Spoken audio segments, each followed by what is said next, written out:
You want me to put that on my Tudor?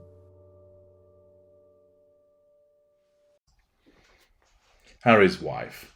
Does she want to destroy the Wales' marriage?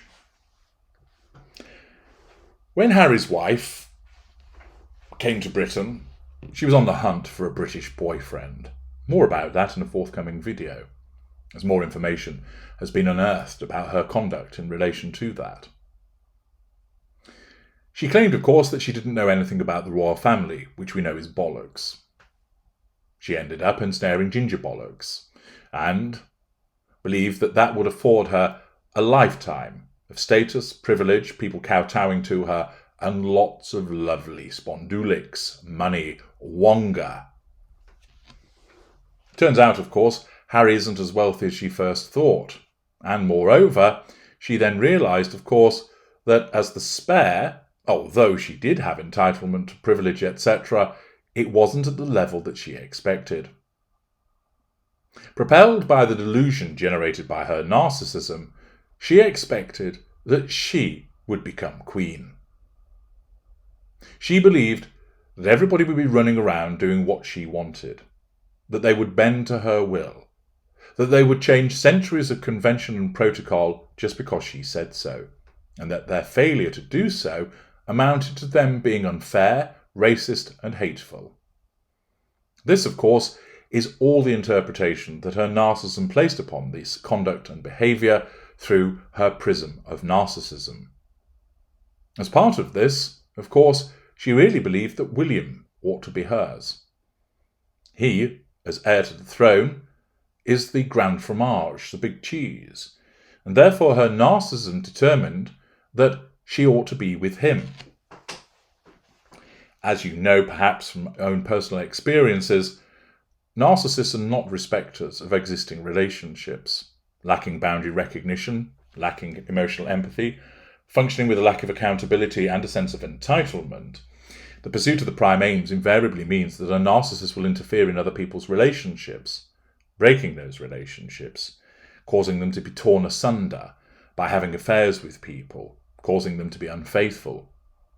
We have seen, of course, in many instances the way that Harry's wife has made eyes at Prince William, that she will have believed that William fancied her, because, of course, as the way that Harry's wife's narcissism functions, she believes that all the men want to knock her hip out, and all the women are envious of her because they want to be like her.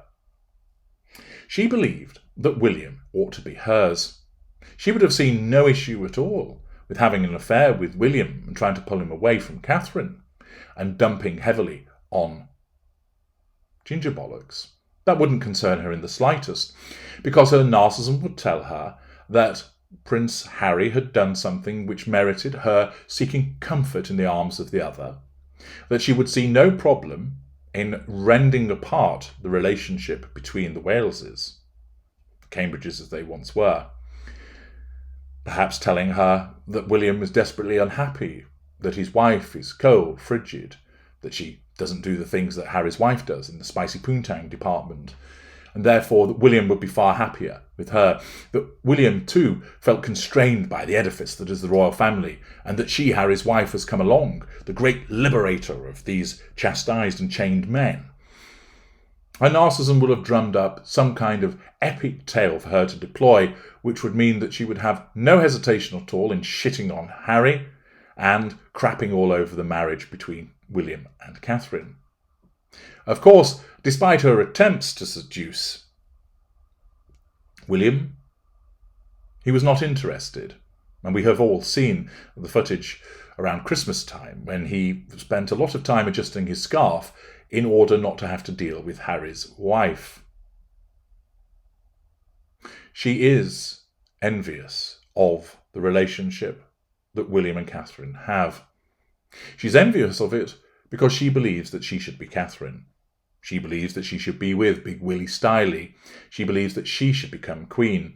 She believes that she has the style and grace that is exuded by Catherine. She believes that all of the support that Catherine receives, the compliments and the flattery, should be going to her, that she's more beautiful than Catherine, that she's full of grace, that Catherine's dull, boring, that has been foisted upon William and makes him unhappy, that she would do a far better job of making William happy. This desire, therefore, for William has meant essentially that, well, if I can't have him, I don't want you to be happy. This doesn't mean that she sits down and unfurls a map with a battle plan that is a systematic approach to trying to break up their marriage, but rather, as and when an opportunity arises for her to assert control and nullify threats to control by causing trouble in their marriage, then her narcissism will jump all over it. And one such instance arose some time ago as a consequence of multiple threats to her sense of control and an opportunity. There was a state dinner where Prince Harry was seated next to Rose Hanbury. Now, Rose Hanbury is an elegant and beautiful woman.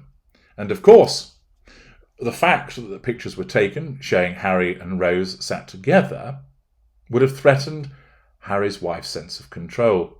Notwithstanding the fact that she wasn't able to attend the state dinner, and therefore Harry was just seated next to Rose, not because there was anything going on between them, but of course Harry's wife's paranoia would have told her that there's something untoward going on, and therefore she needs to get Harry back under control, nullify the threat to control posed by Rose Hanbury, and also it affords her narcissism an opportunity to cause problems for Prince William and Catherine. And therefore, it's been stated that as a consequence of this threat to control, that a rumour was started that essentially Harry's wife caused it to be believed that an affair was taking place between Rose Hanbury and Prince William. And this had been brought up on numerous occasions and was given legs, and still to this day, periodically makes an appearance and persists, even though, of course, that is untrue. And this was done because the appearance of Rose Hanbury with Prince Harry was a threat to her control. So, Harry's wife had to smear Rose Hanbury by making her seem like she was a marriage breaker and suggest that there was an affair going on between William and Rose. This meant that Harry would be brought back under control because, of course, he was having nothing to do with Rose. Rose was painted as a scarlet woman, thus she smeared, affording indirect control over Rose, and also an opportunity to cause problems in the marriage between the Waleses by suggesting that William was playing away. The envy that Harry's wife has would be harnessed by her narcissism to enable her to suggest that an affair was going on, because of course it would serve the prime aims.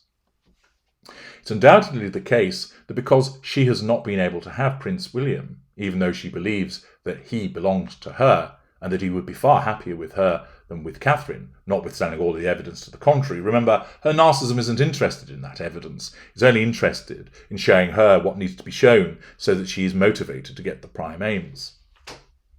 Accordingly, there will be repeated instances where she will continue to smear, that she will seethe with envy about the marriage of the Waleses, and undoubtedly shriek into the night, "He should be mine," which of course is never going to make Harry feel particularly well regarded, not that she of course cares about how he feels about all of these things, but shows that each time that when William and Catherine appear on her radar, she's reminded of the thing that she cannot have, and her narcissism has to enable her to address that in some way, and in some instances that will be done by trying to cause problems in their marriage.